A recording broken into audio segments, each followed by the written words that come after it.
Amazing， 堅持到底，實有嘢睇。Yeah！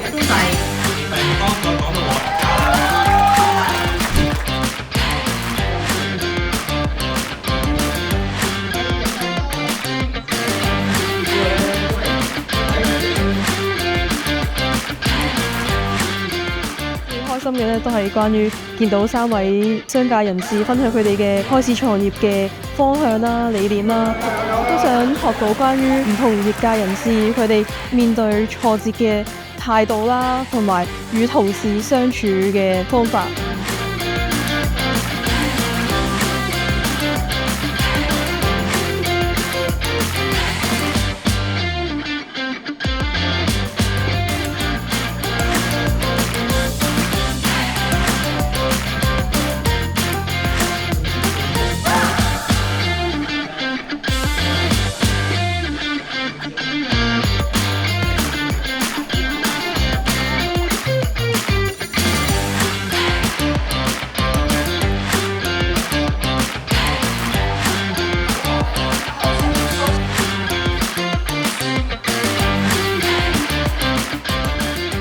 我對 AI 認知仲停留喺可能只可以輔助一啲搜集資料嘅工作上啦，但係今日參加咗上晝嘅工作坊之後呢，我認為 AI 係已經可以幫助人類去思考一啲冇咁複雜嘅問題。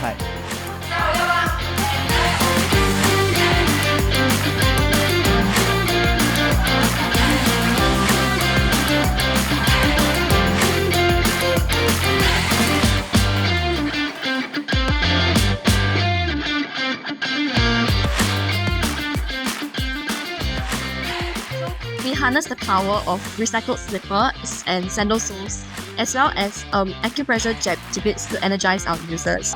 All our products have the elements of a Hong Kong slang. For example, this one is like June.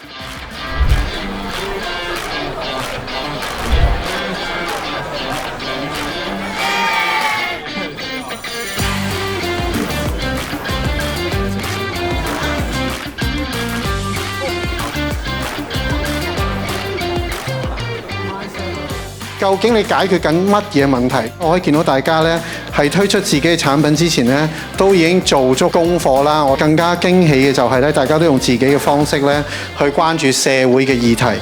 我哋希望下一代好似你哋咁樣，能夠更加多嘅 leaders 去走出嚟。啲 leaders 係有 global vision。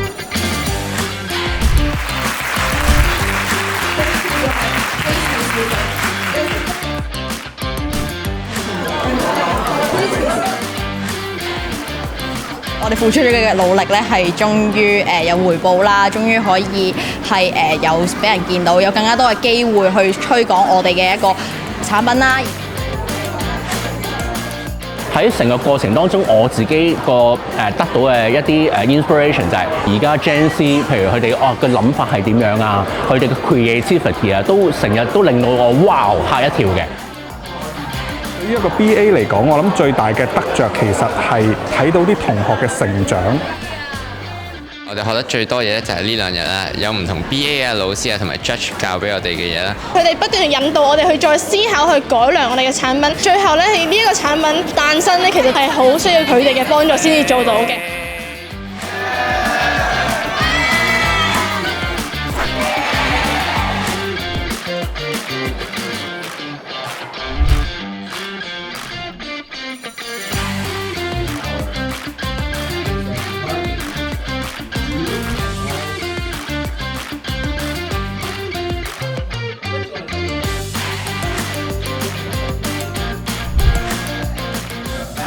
大家可以透過自己公司，我見到你哋會將自己對香港時事嘅關心啦，你哋嘅 passion 啦，你哋嘅興趣擺咗喺自己間公司度，可以話咧已經打敗咗99.99% 嘅中學生㗎啦。so relieving that our hard work all paid off in the end. I think every part of this company program kind of strengthens our personality, our character that will obviously carry on in other aspects of life, skills that we've learned from this journey, such as collaboration, creativity, teamwork, all sorts of things. Yes.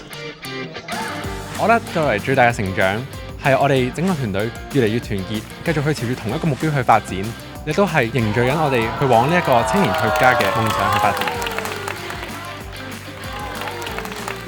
We faced a lot of challenges along the way. It was just really about being able to adapt to the last-minute changes.